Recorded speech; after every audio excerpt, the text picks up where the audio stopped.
ക്ലയന്റുകളുമായി സംസാരിക്കാൻ തുടങ്ങുമ്പോൾ ഒരു പേടിയുള്ളൂ. നിങ്ങൾ പറയുന്നതൊന്നും അവർക്ക് മനസ്സിലാകുന്നില്ലേ? അതോ ക്ലയന്റുകൾ എപ്പോഴും തിരക്കിലാണെന്ന് പറഞ്ഞ് ഒഴിവാക്കുകയാണോ? ക്ലയന്റുകളുടെ മനസ്സിലേക്ക് കയറിച്ചെന്ന് അവരുടെ ആവശ്യങ്ങൾ കൃത്യമായി തിരിച്ചറിഞ്ഞ് വിൽപ്പന എളുപ്പമാക്കാൻ സഹായിക്കുന്ന മാന്ത്രികമായ ചില ആശയവിനിമയ തന്ത്രങ്ങളുമായാണ് ഈ വീഡിയോ നിങ്ങളുടെ മുന്നിലേക്ക് എത്തുന്നത്. ഇത് നിങ്ങൾ കേട്ടാൽ മാത്രം പോരാ, പ്രാവർത്തികമാക്കുകയും വേണം.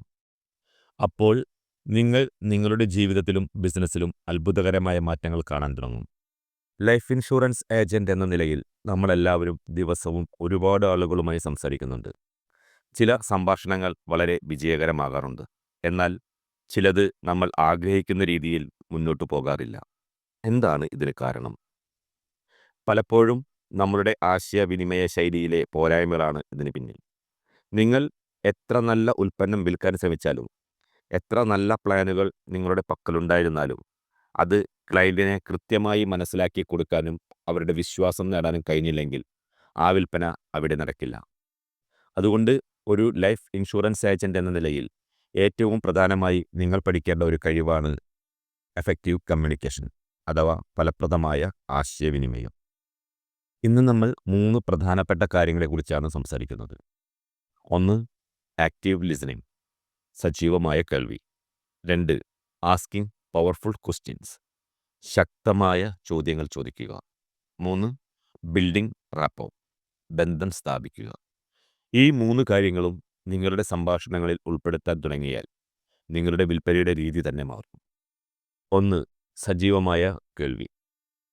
പലപ്പോഴും നമ്മളൊരു ക്ലയൻറ്റിനോട് സംസാരിക്കുമ്പോൾ അടുത്തതായി എന്ത് പറയണമെന്ന് ആലോചിച്ചു കൊണ്ടിരിക്കും. അവർ പറയുന്നത് ശ്രദ്ധിച്ച് കേൾക്കുകയേയില്ല. അവിടെയാണ് നമ്മൾക്ക് തെറ്റുപറ്റുന്നത്. സജീവമായ കേൾവി എന്നാൽ മറ്റൊരാൾ സംസാരിക്കുമ്പോൾ അവരുടെ വാക്കുകൾ, അവരുടെ വികാരങ്ങൾ, അവർ പറയാൻ ശ്രമിക്കുന്ന ആശയം എന്നിവയെല്ലാം പൂർണ്ണമായി ശ്രദ്ധിക്കുക എന്നതാണ്. എന്തുകൊണ്ടാണ് ആക്റ്റീവ് ലിസണിംഗ് പ്രധാനമാണ് എന്ന് പറയുന്നത്? നിങ്ങൾ ശ്രദ്ധയോടെ കേൾക്കുമ്പോൾ ക്ലയൻറ്റിന് നിങ്ങളിലുള്ള വിശ്വാസം വർദ്ധിക്കും. അവർക്ക് തോന്നും നിങ്ങൾ അവരുടെ പ്രശ്നങ്ങളെയും ആവശ്യങ്ങളെയും മാനിക്കുന്നുണ്ടെന്ന്. ഇത് അവരുടെ വിശ്വാസം നേടാൻ സാധിക്കും. ക്ലയൻറ്റ് പറയുന്നത് ശ്രദ്ധിച്ചാൽ മാത്രമേ അവരുടെ യഥാർത്ഥ ആവശ്യങ്ങൾ എന്താണെന്ന് നമുക്ക് മനസ്സിലാക്കാൻ സാധിക്കൂ. അവർ ഒരുപക്ഷെ അവരുടെ ഭാവിയെക്കുറിച്ചുള്ള ആശങ്കകളോ, കുടുംബത്തിനുള്ള സുരക്ഷയോ, കുട്ടികളുടെ വിദ്യാഭ്യാസത്തെക്കുറിച്ചോ ഒക്കെയായിരിക്കും സംസാരിക്കുന്നത്. ഇത് കൃത്യമായി മനസ്സിലാക്കിയാൽ അവരുടെ ആവശ്യങ്ങൾ തിരിച്ചറിയാൻ സാധിക്കും. അവരുടെ ആവശ്യങ്ങൾ മനസ്സിലാക്കിയാൽ മാത്രമേ അവർക്ക് ഏറ്റവും അനുയോജ്യമായ ഇൻഷുറൻസ് പ്ലാൻ നിർദ്ദേശിക്കാൻ നമുക്ക് കഴിയൂ. ഇത് ഒരു കൃത്യമായ പരിഹാരം നൽകുവാൻ നമ്മളെ സഹായിക്കും.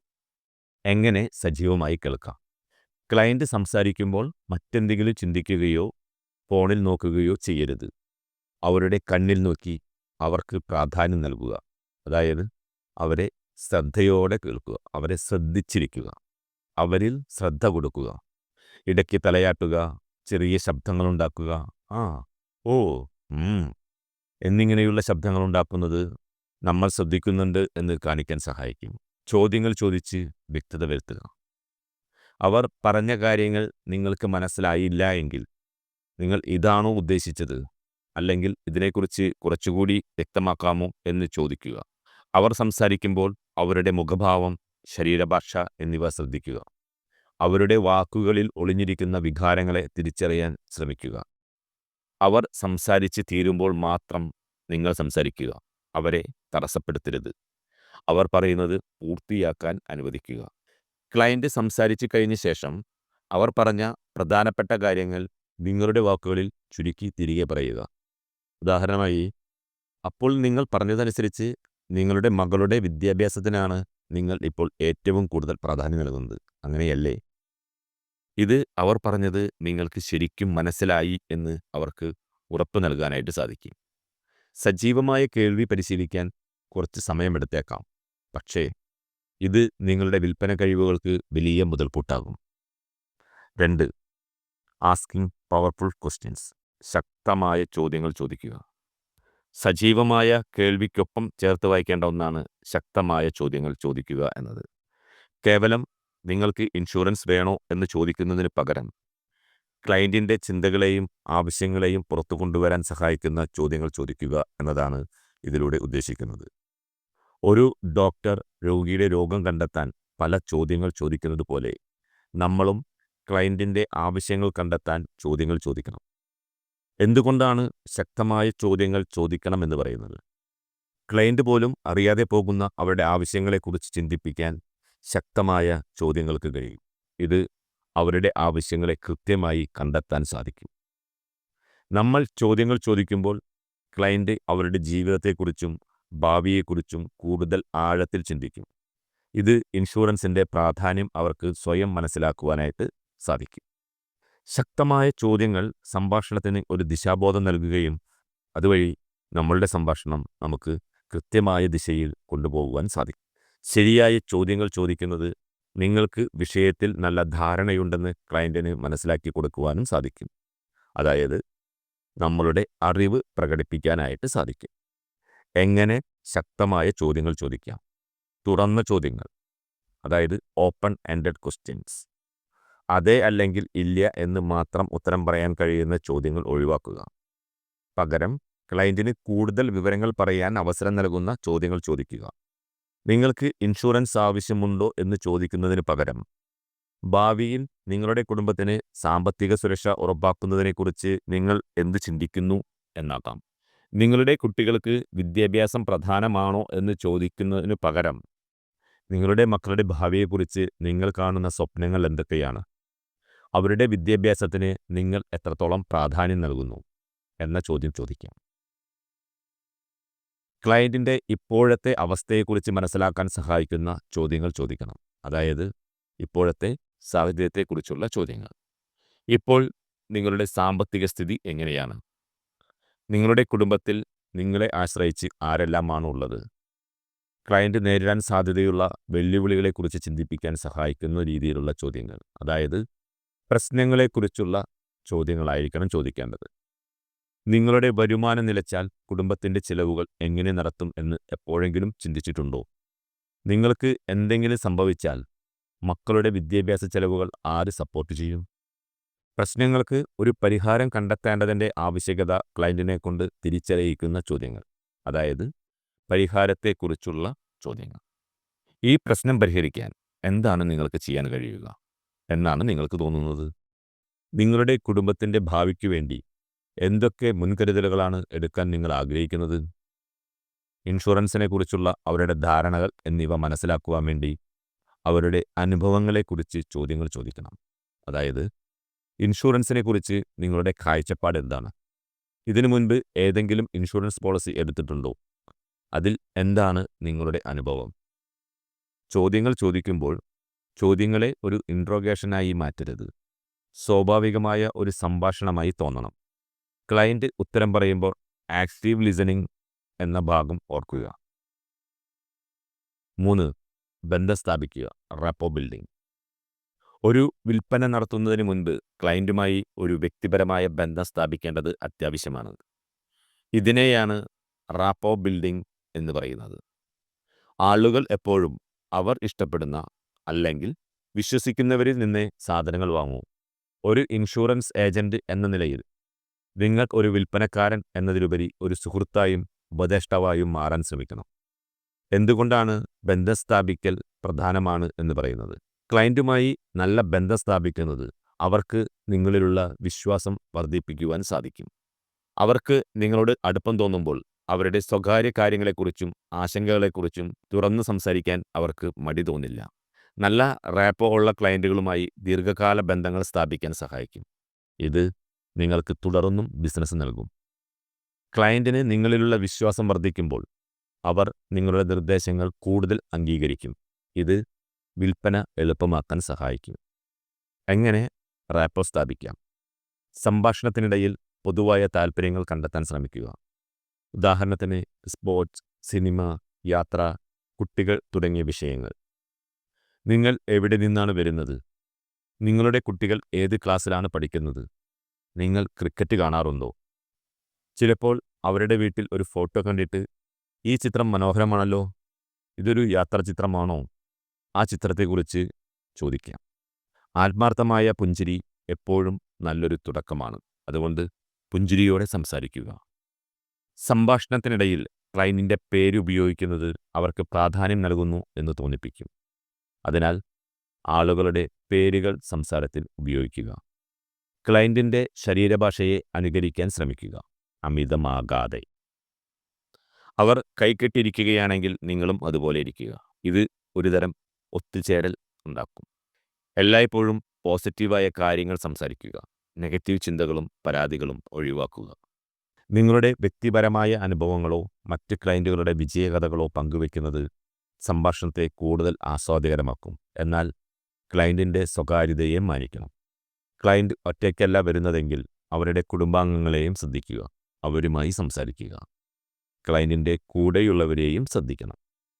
അവർക്ക് എന്തെങ്കിലും നല്ല കാര്യങ്ങൾ സംഭവിച്ചാൽ അതിൽ സന്തോഷം പങ്കിടുക. ക്ലയന്റിന്റെ സന്തോഷത്തിൽ പങ്കുചേരുക. ആത്മാർത്ഥമായി അവരെ പ്രശംസിക്കുക. പ്രശംസിക്കുന്നത് ഹൃദയത്തിൽ നിന്നായിരിക്കണം. അത് അവർക്ക് ഹീൽ ചെയ്യുകയും വേണം. റാപ്പോ ബിൽഡിംഗ് എന്നത് ഒരു തന്ത്രം എന്നതിലുപരി ആളുകളുമായി ആത്മാർത്ഥമായ ഒരു ബന്ധം സ്ഥാപിക്കാനുള്ള ശ്രമമാണ്. ഇതുവരെ നമ്മൾ മനസ്സിലാക്കിയ കാര്യങ്ങൾ എങ്ങനെ ഒരുമിച്ച് ഉപയോഗിക്കാമെന്ന് നോക്കാം. ഒരു ക്ലയന്റുമായുള്ള നിങ്ങളുടെ സംഭാഷണം എങ്ങനെയായിരിക്കണം? നമ്മൾ ഒരു ക്ലയന്റിനെ ആദ്യമായി കാണുമ്പോൾ നമ്മൾ മനസ്സിലാക്കിയ ഈ 3 കാര്യങ്ങൾ എങ്ങനെ ഉപയോഗിക്കാമെന്ന് നോക്കാം. ഹലോ. ക്ലയന്റിന്റെ പേര് പറയുക. ഞാൻ എന്ന് പറഞ്ഞുകൊണ്ട് സ്വന്തം പേര് പറയുക. നിങ്ങളെ കണ്ടതിൽ സന്തോഷം എന്ന് പറഞ്ഞുകൊണ്ട് ചിരിച്ചുകൊണ്ട് ഒരു ഹസ്തദാനം, ഒരു ഷേക്ക് ഹാൻഡ് നൽകാം. ഹസ്തദാനം നൽകിയതിന് ശേഷം നിങ്ങൾ അവിടെ എങ്ങനെയുണ്ട്, കാലാവസ്ഥയൊക്കെ സുഖമാണോ? ഒരു ചെറിയ സൗഹൃദപരമായ സംഭാഷണത്തിൻ്റെ തുടക്കമാണിത്. ഇനി അവരുടെ ആവശ്യങ്ങൾ കണ്ടെത്തുന്നത് എങ്ങനെയെന്ന് നോക്കാം. ഞാനിവിടെ സാമ്പത്തിക കാര്യങ്ങളെക്കുറിച്ചും ഭാവിയെക്കുറിച്ചും ചില ചിന്തകൾ മനസ്സിലാക്കാനാണ് വന്നത്. നിങ്ങളുടെ കുടുംബത്തിന് ഇപ്പോൾ എന്തൊക്കെയാണ് പ്രധാനമായി വരുന്നത്? ഉദാഹരണത്തിന് കുട്ടികളുടെ വിദ്യാഭ്യാസം, വിവാഹം, നിങ്ങളുടെ റിട്ടയർമെൻറ്റ് ജീവിതം, ഇതിലൊക്കെ എന്താണ് നിങ്ങളുടെ കാഴ്ചപ്പാട്? ഇത് തുറന്ന ചോദ്യമാണ്. അപ്പോൾ ക്ലയൻറ്റ്, എൻ്റെ മകളുടെ വിദ്യാഭ്യാസം, അവൾക്ക് നല്ലൊരു ഭാവി കൊടുക്കണം എന്നാണ് എൻ്റെ ഏറ്റവും വലിയ ആഗ്രഹം. അതെ, തീർച്ചയായും മക്കൾക്ക് മികച്ച വിദ്യാഭ്യാസം നൽകേണ്ടത് ഓരോ മാതാപിതാക്കളുടെയും സ്വപ്നമാണ്. ഇപ്പോൾ എത്ര വയസ്സായി മകൾക്ക്? ഏത് ക്ലാസ്സിലാണ് പഠിക്കുന്നത്? നമ്മൾ സജീവമായി കേട്ട് കൂടുതൽ ചോദ്യങ്ങൾ ചോദിക്കുകയാണ്. ക്ലയൻറ്റ്, അവൾക്ക് 8 വയസ്സായി, 3ാം ക്ലാസ്സിലാണ്. അപ്പോൾ മകൾക്ക് ഇഷ്ടമുള്ളത് പഠിക്കാനും അവൾക്ക് നല്ലൊരു കരിയർ ഉണ്ടാക്കാനും നിങ്ങൾ ആഗ്രഹിക്കുന്നുണ്ട് അല്ലേ? സജീവമായി കേട്ടത് ഉറപ്പുവരുത്തി വീണ്ടും ചോദിക്കുകയാണ്. ക്ലയൻറ്റ്, അതെ, അങ്ങനെയാണ് ആഗ്രഹം. നിങ്ങളുടെ വരുമാനം നിലച്ചാൽ പോലും മകളുടെ വിദ്യാഭ്യാസത്തിന് ഒരു തടസ്സവും ഉണ്ടാകരുത് എന്ന് നിങ്ങൾ കരുതുന്നുണ്ടോ? പ്രശ്നത്തെക്കുറിച്ചുള്ള ചോദ്യമാണ്. ഈ ചോദ്യം കേൾക്കുമ്പോൾ ക്ലയൻറ്റ് ചിലപ്പോൾ മൗനത്തിലായിരിക്കും, അല്ലെങ്കിൽ അങ്ങനെ ചിന്തിച്ചിട്ടില്ല എന്ന് പറയും. പലപ്പോഴും നമ്മൾ ഈ ഒരു വശം ചിന്തിക്കാറില്ല. എന്നാൽ അപ്രതീക്ഷിതമായി എന്തെങ്കിലും സംഭവിച്ചാൽ കുടുംബത്തിൻ്റെ ഉത്തരവാദിത്തങ്ങൾ ആര് ഏറ്റെടുക്കുമെന്ന് എപ്പോഴെങ്കിലും ചിന്തിച്ചിട്ടുണ്ടോ? ക്ലയൻറ്റിൻ്റെ ചിന്ത കൂടുതൽ ആഴത്തിലേക്ക് കൊണ്ടുപോകാനുള്ള ചോദ്യമാണത്. ഇവിടെ നമ്മൾ ക്ലയൻറ്റിൻ്റെ ആവശ്യങ്ങൾ അവരുടെ വായിൽ നിന്ന് തന്നെ പുറത്തു കൊണ്ടുവരാൻ ശ്രമിക്കുകയാണ്. നമ്മൾ ഒരു പ്ലാൻ വിൽക്കാൻ ശ്രമിക്കുന്നതിന് മുൻപ് അവർക്ക് ഇൻഷുറൻസിൻ്റെ ആവശ്യം എന്താണെന്ന് സ്വയം മനസ്സിലാക്കാൻ സഹായിക്കുന്നു. അതിനുശേഷമാണ് പരിഹാരം അവതരിപ്പിക്കുന്നത്. ക്ലയൻറ്റിൻ്റെ ആവശ്യങ്ങൾ മനസ്സിലാക്കിയ ശേഷം നിങ്ങൾക്ക് അവരുടെ പ്രശ്നങ്ങൾക്ക് അനുയോജ്യമായ ഇൻഷുറൻസ് പ്ലാൻ അവതരിപ്പിക്കാം. നിങ്ങൾ ഇപ്പോൾ പറഞ്ഞ കാര്യങ്ങൾ വെച്ച് നോക്കുമ്പോൾ നിങ്ങളുടെ മകളുടെ വിദ്യാഭ്യാസത്തിനും നിങ്ങളുടെ കുടുംബത്തിൻ്റെ സാമ്പത്തിക സുരക്ഷതയ്ക്കും ഏറ്റവും അനുയോജ്യമായ ഒരു പ്ലാനാണ് എന്ന് പറഞ്ഞുകൊണ്ട് ഇൻഷുറൻസ് പ്ലാൻ്റെ പേര് പറയാം. ഈ പ്ലാൻ എങ്ങനെയാണ് നിങ്ങളുടെ മകളുടെ ഭാവിക്ക് ഗുണകരമാവുക എന്ന് ഞാൻ ലളിതമായി വിശദീകരിക്കും. എളുപ്പത്തിൽ മനസ്സിലാകുന്ന ഭാഷയിൽ വിശദീകരിക്കുക. നമ്മൾ ആശയവിനിമയം നടത്തുമ്പോൾ പലപ്പോഴും സംഭവിക്കുന്ന ചില സാധാരണ തെറ്റുകളുണ്ട്. അവ എന്തൊക്കെയാണെന്നും എങ്ങനെ തിരുത്താമെന്നും ഇനി നമുക്ക് നോക്കാം. ക്ലയൻറ്റിനെ സംസാരിക്കാൻ അനുവദിക്കാതെ നമ്മൾ മാത്രം സംസാരിക്കുന്നത്, അതായത് ഇൻഷുറൻസ് ഏജൻറ്റ് അമിതമായി സംസാരിക്കുന്നത്. ഇതിന് പരിഹാരം എന്ന് പറയുന്നത് സജീവമായി കേൾക്കുക എന്നതാണ്. 70% ക്ലയൻറ്റ് സംസാരിക്കട്ടെ, 30% മാത്രം നിങ്ങൾ സംസാരിക്കുക. ഇൻഷുറൻസ് രംഗത്തെ സാങ്കേതിക വാക്കുകൾ സാധാരണക്കാർക്ക് മനസ്സിലാകുന്ന ഭാഷയിൽ വേണം അവതരിപ്പിക്കാൻ. ജാർഗണുകൾ ഉപയോഗിക്കുന്നത് ഒഴിവാക്കണം. ലളിതമായ ഭാഷ ഉപയോഗിക്കുക. പ്രീമിയം എന്നതിന് പകരം അടയ്ക്കേണ്ട തുക, പോളിസി എന്നതിനു പകരം പദ്ധതി എന്നിങ്ങനെയുള്ള വാക്കുകൾ ഉപയോഗിക്കാൻ ശ്രമിക്കുക. ഉദാഹരണത്തിന് സം അഷ്വേർഡ് എന്നതിന് പകരം നിങ്ങളുടെ കുടുംബത്തിന് ലഭിക്കുന്ന ഉറപ്പുള്ള തുക എന്ന് പറയാം. ക്ലയന്റ് സംസാരിക്കുന്നതിനിടയിൽ നമ്മൾ കയറി സംസാരിക്കുന്നത് ഒഴിവാക്കണം. ഇത് ക്ലയന്റിന്റെ സംസാരം തടസ്സപ്പെടുത്തുന്നത് പോലെയാണ്. ക്ലയന്റ് സംസാരിച്ച് തീരുന്നതുവരെ കാത്തിരിക്കുക. ക്ഷമയോടെ കേൾക്കുക. അവരുടെ സാമ്പത്തിക സ്ഥിതിയെയോ ജീവിത സാഹചര്യങ്ങളെയോ മുൻധാരണകളോടെ വിലയിരുത്തരുത്. അതായത് ക്ലയന്റിനെ നമ്മൾ വിലയിരുത്തരുത്. ഓരോ ക്ലയന്റിനെയും ഒരു പുതിയ വ്യക്തിയായി കാണുക. അവരുടെ ആവശ്യങ്ങൾ കണ്ടെത്താൻ ശ്രമിക്കുക. കൈകെട്ടി സംസാരിക്കുന്നത്, കണ്ണിൽ നോക്കാതെ സംസാരിക്കുന്നത്, ദേഷ്യപ്പെട്ടുള്ള മുഖഭാവം, ഇതൊന്നും നല്ലതല്ല. പകരം പുഞ്ചിരിക്കുക. ആത്മവിശ്വാസത്തോടെയുള്ള ശരീരഭാഷ നിലനിർത്തുക. കണ്ണിൽ നോക്കി സംസാരിക്കുക. ക്ലയന്റിന്റെ ആവശ്യങ്ങൾ മനസ്സിലാക്കാതെ വേഗത്തിൽ ഇൻഷുറൻസ് പ്ലാൻ അവതരിപ്പിക്കുന്നത് തെറ്റാണ്. ആദ്യം ബന്ധം സ്ഥാപിക്കുക. ആവശ്യങ്ങൾ കണ്ടെത്തുക. അതിനുശേഷം മാത്രം ഉൽപ്പന്നം അവതരിപ്പിക്കുക. ക്ലയന്റിന് സംശയങ്ങളുണ്ടാകുമ്പോൾ അത് വ്യക്തമായി പറഞ്ഞു കൊടുക്കാതിരിക്കുന്നത് വലിയ തെറ്റാണ്. ക്ലയന്റിന്റെ എല്ലാ സംശയങ്ങളും ക്ഷമയോടെ കേൾക്കുകയും വ്യക്തമായി മറുപടി നൽകുകയും ചെയ്യുക. ഒരു സംശയവും നിസ്സാരമായി കാണരുത്. ഈ തെറ്റുകൾ ഒഴിവാക്കാൻ ശ്രമിക്കുകയാണെങ്കിൽ നിങ്ങളുടെ ആശയവിനിമയ നിലവാരം ഗണ്യമായി വർദ്ധിക്കും. ഡിയർ ഫ്രണ്ട്സ്, ഇത്രയും നേരം നമ്മൾ കേട്ടത് നിങ്ങളുടെ ലൈഫ് ഇൻഷുറൻസ് കരിയറിനെ മാറ്റിമറിക്കാൻ പോന്ന ഏറ്റവും പ്രധാനപ്പെട്ട 3 ആശയവിനിമയ കഴിവുകളെക്കുറിച്ചാണ്. അവ ആക്റ്റീവ് ലിസണിംഗ് അഥവാ സജീവമായ കേൾവി. നിങ്ങൾ ക്ലയന്റിൻ്റെ വാക്കുകൾ മാത്രമല്ല, അവരുടെ വികാരങ്ങളും ചിന്തകളും ശ്രദ്ധിച്ചു കേൾക്കുക. അവർക്ക് പൂർണ്ണ ശ്രദ്ധ നൽകുക. അവർ പറയുന്നത് ഇടയ്ക്ക് വെച്ച് തടസ്സപ്പെടുത്തരുത്. അവർ പറഞ്ഞ കാര്യങ്ങൾ നിങ്ങളുടെ വാക്കുകളിൽ ചുരുക്കി തിരികെ പറയുന്നത് നിങ്ങൾ ശ്രദ്ധിക്കുന്നുണ്ടെന്ന് അവരെ ബോധ്യപ്പെടുത്തും. ഇത് ക്ലയന്റിൻ്റെ വിശ്വാസം നേടുന്നതിനുള്ള ഏറ്റവും നല്ല വഴിയാണ്. കാരണം ആളുകൾ തങ്ങളെ കേൾക്കുന്നുണ്ടെന്ന് തോന്നുമ്പോൾ അവർക്ക് നിങ്ങളോട് അടുപ്പം തോന്നും. Asking powerful questions. ശക്തമായ ചോദ്യങ്ങൾ ചോദിക്കുക. അതെ അല്ലെങ്കിൽ ഇല്ല എന്ന് മാത്രം ഉത്തരം പറയാൻ കഴിയുന്ന ചോദ്യങ്ങൾ ഒഴിവാക്കുക. പകരം ക്ലയന്റിൻ്റെ ചിന്തകളെയും ആവശ്യങ്ങളെയും പുറത്തു കൊണ്ടുവരുന്ന തുറന്ന ചോദ്യങ്ങൾ ചോദിക്കുക. ഭാവിയിൽ നിങ്ങളുടെ കുടുംബത്തിന് സാമ്പത്തിക സുരക്ഷ ഉറപ്പാക്കുന്നതിനെക്കുറിച്ച് നിങ്ങൾ എന്തു ചിന്തിക്കുന്നു? നിങ്ങളുടെ മക്കളുടെ ഭാവിയെക്കുറിച്ച് നിങ്ങൾ കാണുന്ന സ്വപ്നങ്ങൾ എന്തൊക്കെയാണ്? എന്നൊക്കെയുള്ള ചോദ്യങ്ങൾ ക്ലയന്റിനെ ചിന്തിപ്പിക്കുകയും ഇൻഷുറൻസിൻ്റെ പ്രാധാന്യം അവർക്ക് സ്വയം മനസ്സിലാക്കാൻ സഹായിക്കുകയും ചെയ്യും. ശരിയായ ചോദ്യങ്ങൾ ചോദിക്കുന്നതിലൂടെയാണ് ക്ലയന്റിൻ്റെ യഥാർത്ഥ ആവശ്യങ്ങൾ നമുക്ക് കണ്ടെത്താൻ കഴിയുന്നത്. 3. Rapport building. ബന്ധം സ്ഥാപിക്കുക. വിൽപ്പന എന്നത് ഒരു ബന്ധം സ്ഥാപിക്കലാണ്. ആളുകൾ എപ്പോഴും അവർ ഇഷ്ടപ്പെടുന്ന, വിശ്വസിക്കുന്നവരിൽ നിന്നേ സാധനങ്ങൾ വാങ്ങും. പുഞ്ചിരിക്കുക. ക്ലയന്റിൻ്റെ പേരുപയോഗിക്കുക. പൊതുവായ താൽപ്പര്യങ്ങൾ കണ്ടെത്തുക. അവരുടെ ശരീരഭാഷയെ സസൂക്ഷ്മം നിരീക്ഷിക്കുക. എന്നിവയെല്ലാം റാപ്പോ സ്ഥാപിക്കാൻ നിങ്ങളെ സഹായിക്കും. ഒരു വിൽപ്പനക്കാരൻ എന്നതിലുപരി ഒരു സുഹൃത്തായും ഉപദേഷ്ടാവായും മാറുമ്പോൾ ക്ലയന്റുകൾക്ക് നിങ്ങളോട് തുറന്നു സംസാരിക്കാൻ സാധിക്കും. ഇത് ദീർഘകാല ബന്ധങ്ങൾക്ക് വഴിയൊരുക്കും. ഈ 3 കാര്യങ്ങളും നിങ്ങളുടെ ഓരോ സംഭാഷണത്തിലും ഓരോ മീറ്റിങ്ങിലും പ്രാവർത്തികമാക്കാൻ ശ്രമിക്കുക. ഇത് കേട്ടതുകൊണ്ട് മാത്രം കാര്യമില്ല, പ്രാവർത്തികമാക്കുക എന്നതാണ് പ്രധാനം. എല്ലാ ദിവസവും ഇത് പരിശീലിക്കുക. നിങ്ങളുടെ ആശയവിനിമയ കഴിവുകൾ മെച്ചപ്പെടുത്തുന്നത് നിങ്ങളുടെ വ്യക്തിജീവിതത്തിലും തൊഴിൽ ജീവിതത്തിലും വലിയ വിജയങ്ങൾ നേടാൻ സാധിക്കും. ഓർക്കുക, ഇൻഷുറൻസ് ഏജന്റ് എന്ന നിലയിൽ നിങ്ങളുടെ ജോലി വെറും പോളിസി വിൽപ്പന മാത്രമല്ല, ക്ലയന്റുകളുടെ ജീവിതത്തിൽ സുരക്ഷിതത്വവും സമാധാനവും നൽകുന്ന ഒരു ഉപദേഷ്ടാവിൻ്റേത് കൂടിയാണ്. അതിന് ഏറ്റവും അത്യാവശ്യം ഫലപ്രദമായ ആശയവിനിമയമാണ്. ഈ വീഡിയോ നിങ്ങൾക്ക് പ്രയോജനകരമായെങ്കിൽ തീർച്ചയായും ലൈക്ക് ചെയ്യുക. നിങ്ങളുടെ സഹപ്രവർത്തകരുമായി പങ്കുവയ്ക്കുക. നിങ്ങളുടെ അഭിപ്രായങ്ങളും സംശയങ്ങളും കമൻറ്റ് ബോക്സിൽ രേഖപ്പെടുത്തുക. നിങ്ങൾക്ക് എല്ലാവർക്കും വിജയാശംസകൾ തരുന്നു. Thank you.